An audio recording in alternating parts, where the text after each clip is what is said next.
What's up everyone, it's the Law School Lumberjack here again with another video. I hope you're having a wonderful day, and today we're going to be doing another installment of our LSAT tip series.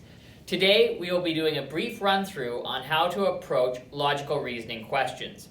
Now this video is meant to be an overview of generally how to approach logical reasoning questions. In future videos we will go through in more detail all the types of logical reasoning questions and how to approach them. Additionally, at the end of this video, I will be providing 3 basic tips for how to better your score or maximize your score on the logical reasoning portion of your exam. Now, as I'm sure you're aware, the logical reasoning section is extremely important because on the usual LSAT exam, which has 5 sections, 4 of which are marked, 2 of those 4 sections which are marked are logical reasoning sections. So on average, it counts for 50% of your LSAT score. So if you're watching this video right now, I'm assuming you've at least done some logical reasoning questions. So as I'm sure you're aware, a logical reasoning section is split into essentially 3 basic parts. So the first part is the actual argument, the second part is the question itself, and the final part are the 5 choices or the 5 answers that you can pick from.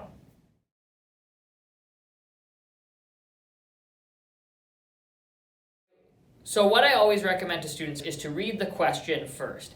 By doing this, it allows students to frame their thinking, as different types of questions have a different frame at which you should be looking at the argument. By getting that frame first, students can read the argument in the most efficient manner possible and keep in mind the steps that they need in order to answer that argument in the best possible way in light of the question.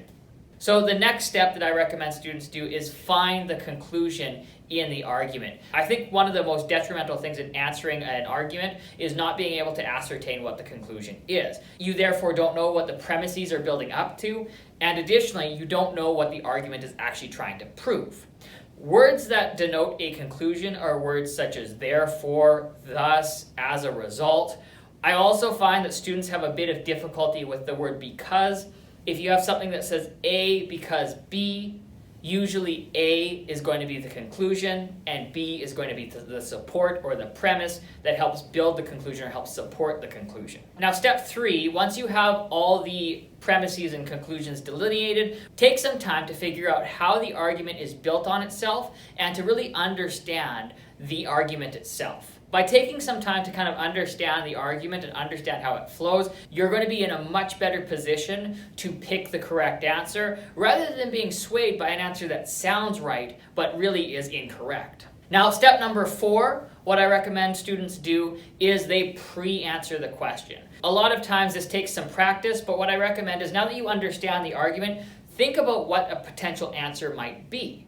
Now, oftentimes you're not going to get the exact right answer, but if you pre-phrase an answer or pre-guess an answer and that shows up in one of the 5 choices, you can be pretty sure that that is a correct answer and that's the one you're going to pick. The reason I suggest people do this is because if they do have that serendipitous situation where they come up with the answer and that answer actually exists in one of the choices, it prevents you from second guessing yourself and it allows you to pick the right answer. By being proactive and looking at what the possible answers could be before you read the choices, what it also does is it prevents you from being swayed from an answer that on the surface looks correct and sounds good, but if you dig deeper, is really nothing more than a bunch of nice words strung together.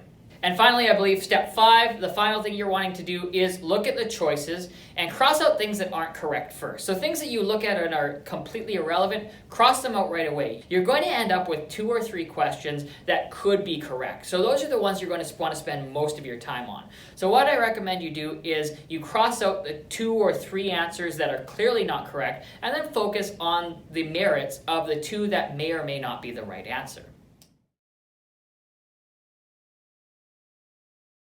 So as I said, these 5 steps were just meant to be a broad overview or a high-level view on how to answer logical reasoning questions. It's just meant to be an introduction as you're approaching the logical reasoning section. But as I said at the start of this video, I will now give you 3 tips for how to hopefully maximize your score when you're writing your logical reasoning section. Number 1, don't leave any questions blank. What I recommend you do is when you're going to write your LSAT, you have a letter that you always use. So for me, it was the letter D.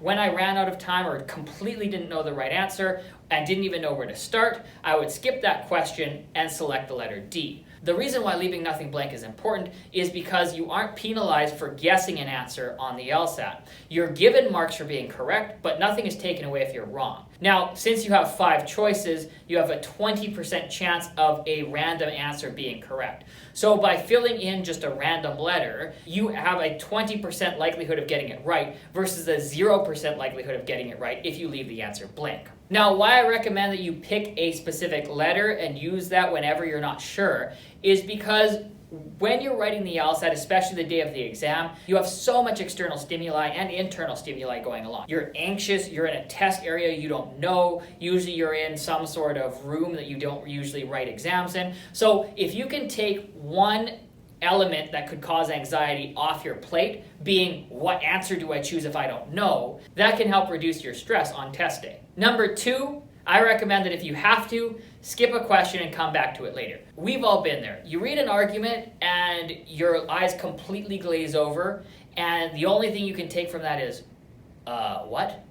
If you have that situation and nothing's really sticking, remember each question you only have a little more than a minute to do. So skip that question, move on, come back to it if you have time. If you don't, bubble in your random letter that you've chosen and move on. It makes way more sense to skip a question that you're not understanding than to spend 5 minutes looking at that question in hopes of getting the answer right. There's better questions that you can spend your time on, and it's way more efficient to move on, answer other questions so that hopefully you don't run out of time. Now, my third and final tip is, especially if you're just starting out studying, don't write the logical reasoning section front to back. And what I mean by that is don't go from number 1 to number 26. Usually, the most difficult questions are between 15 and 20. So what I recommend students do is write their questions from number 1 to 14, then flip to 21 till the end, so 21 till 25, let's say. And then if you have time, which hopefully you will, start writing the questions between 15 and 20. Those questions are usually the most difficult, they're usually the most time-consuming, and by writing the questions that are on average of less difficulty, you're going to hopefully be able to maximize your score. If you are just a couple weeks away from your LSAT exam and you're watching this video, I would not recommend that you start changing the way you approach your LSAT writing. So if you have been writing from 1 to 26 and it's a couple weeks away from your LSAT, I recommend that you don't take this piece of advice. It's the same as a baseball player or a golf player before a big tournament. They're not going to switch up their swing the day before the tournament. But in the perfect world, if you do have time, what I do recommend is taking that approach. So I hope this video was helpful. If it was, I'd really appreciate it if you could like and subscribe. Thank you very much. Take care. See you next time.